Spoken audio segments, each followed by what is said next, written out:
everyone, Merry Christmas. I sound so... Hello everyone, Merry Christmas. Hello everyone, Merry Christmas. It's Siobhan, in case you don't know who I am. I'm Siobhan. I work for First Steps Derbyshire and I'm here to talk about coping with Christmas time. The staff and I came up with bringing back the YouTube videos through talking about Christmas. Christmas isn't supposed to be perfect, and maybe that's something, you know, we can work on today, is to look at how we can let go of trying to maybe have the perfect Christmas, or to, if we're trying to avoid Christmas. I think even people who don't have eating disorders can find Christmas time really hard on a physical level and the subject of food itself, and also on an emotional level and a psychological level. You know, it's, some people it's a really busy time, there's a lot of family around, and for other people it can be quite a lonely time. Yeah, Christmas is different for everybody. I'm going to try and do a series of videos that's all round and can maybe help everybody, which is difficult, it's a challenge, but I'm going to do my best. So first of all, we could talk about some common triggers, just so that they're out there. So let's look at some common triggers. Expectations. So that could be expectations to eat, expectations to have the perfect Christmas. The word expectation, I think, is something we can really all empathise with. The next one is alcohol. Alcohol can definitely be a trigger on different levels, so it could be that you are uncomfortable around alcohol and there's a lot of people that are drinking. You know, it's a more of part of the social aspect of Christmas time, people get merry. Or it could be that if you drink alcohol, that can cause triggers within you, because it is a depressant and it does kind of relax you. What I mean by that is, I personally, when I had an eating disorder, if I let myself have a few drinks, it kind of relaxed the forces of the eating disorder, which made me eat more than maybe I would have if I was sober, and then I would feel a lot of guilt about that afterwards. So there's maybe that aspect. It might be that one of your symptoms is that you binge on alcohol as part of your eating disorder. Not necessarily that you suffer with alcoholic tendencies, but that when, you know, you start to drink, it could release feelings of wanting to binge. As you can see, there's a lot of levels of how alcohol can become a trigger. People overeating. Around Christmas time, it's quite normal for people to indulge. That's probably the word most commonly used. Oh, I'm overindulging, it's Christmas time. Oh well, the diet starts in January. Things like that we don't really want to hear. People overeating can cause you to want to restrict more. It could cause you to want to overeat. It could be that you want to seem normal, so you overindulge with that friend or family member, and then you feel a lot of guilt afterwards, or you continue in a binge cycle, or you restrict the next day. Whatever it is that your eating disorder will involve, it could spark eating disorder behaviour. The build up and the come down. Leading up to Christmas, people are buying lots of food, they are rushing around buying presents, it's quite a hectic time of year. The decorations are going up and it can be a bit overwhelming. And then the come down is something that I call the January blues, and I'm not saying I made that up, I'm sure that's quite a common saying, the January blues, and I'm hoping to do a video about that, so subscribe if you want to check that out. It will be coming out obviously at the beginning of January. Change in routine. But this is a hard one as well, especially if people are quite rigid and that's part of their eating disorder. If you're used to the same thing day in, day out, or week in, week out, or maybe that just generally it's just a massive change in routine. Things are different around Christmas time on a bigger scale than normal, so that's hard as well. Being really sociable. There's this pressure at Christmas time to be super sociable. We see it all over social networking. Everybody's having a great time, but what am I doing? I'm sat in watching 5 films in a row. Oops. There's this pressure that we set upon ourselves, and we compare ourselves to what we see online, which is only ever going to be a tiny fraction of the true picture of other people's lives. But we're all culprits of it. We all think, oh, you know, he or she is doing so much. my family are, you know, up to so many things, and I feel this pressure to be involved in everything.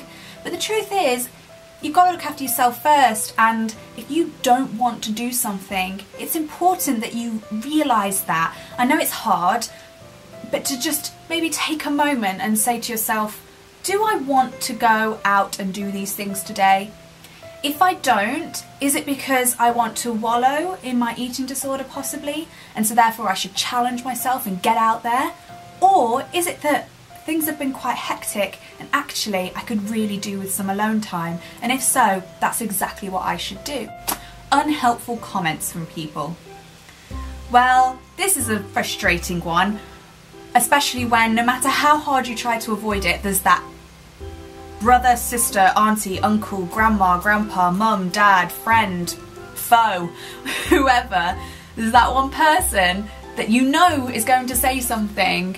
You can feel it, you know, you can tell they may be quite an outspoken person, or they haven't seen you in a while and you've changed, and you can feel that they're going to say something, and it's really hard to avoid that sometimes. You can do the obvious things, so that's asking another family member to have a word with people that are coming over, if that's something you feel you can do. I didn't necessarily feel like I could do that. I didn't like that, so the way I dealt with it is making a joke about it.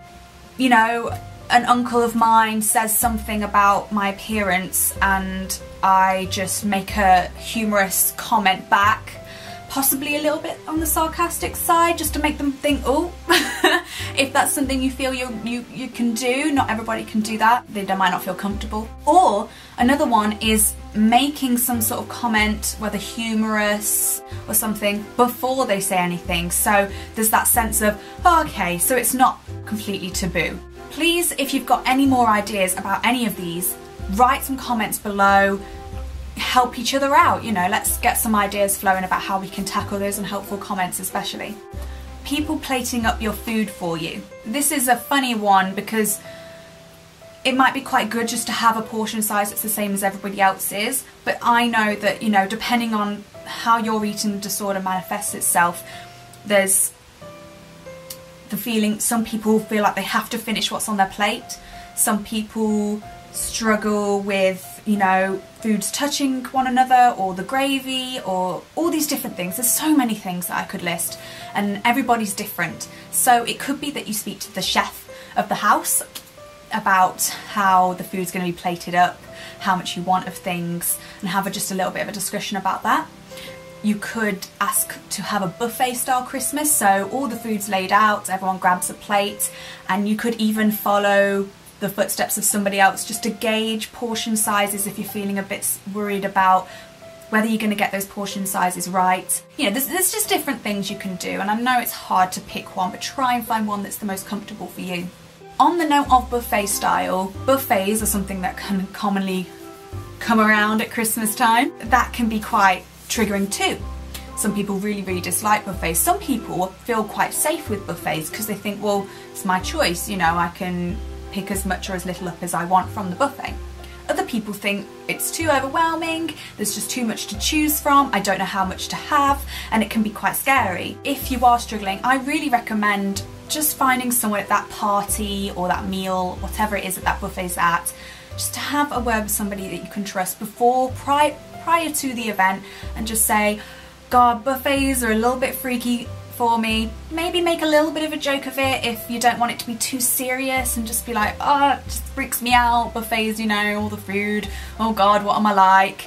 And take it from there with your friend and see what he or she says. Take it easy, take it slowly, don't rush into anything, you know, calmly approach the situation, hopefully with the support of a friend. And the final one for common triggers that I've got here is not having the therapy or the self-help groups during Christmas time. Obviously people have time off over Christmas. I completely understand, you know, First Steps Derbyshire, we have things on over Christmas. We have something on Christmas Eve and something on New Year's Eve, so look out for them. Our usual services aren't on as much over Christmas time as they would usually be. So I think it's really good to prepare in advance for something like that and talk to your therapist or to members of First Step staff about maybe your anxieties regarding that. If you are part of the befriending service at First Steps, you know, you can utilise that. You can email over Christmas time and your befriender will get back to you at the times they have promised that you have decided between the two of you. Take a look at those days where you've got less on and make some plans to do things, and that doesn't need to be really crazy awesome activities.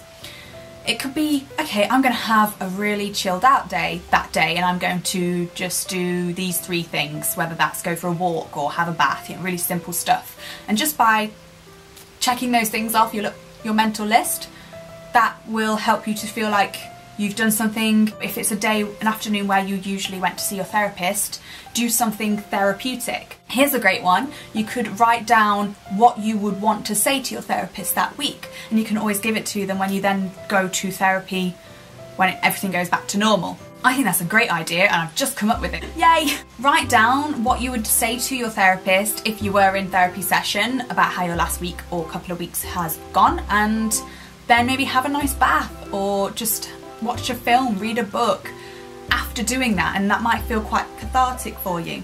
So that sums up the common triggers among Christmas time.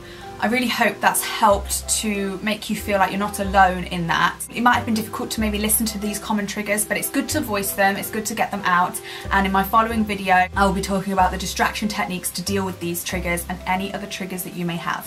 So thank you very much for watching. Please go to watch the distraction techniques video and I will see you over there. And yeah, I can't speak. Why can't I talk? Oh God. Rudolph, help me. What? That's what I meant.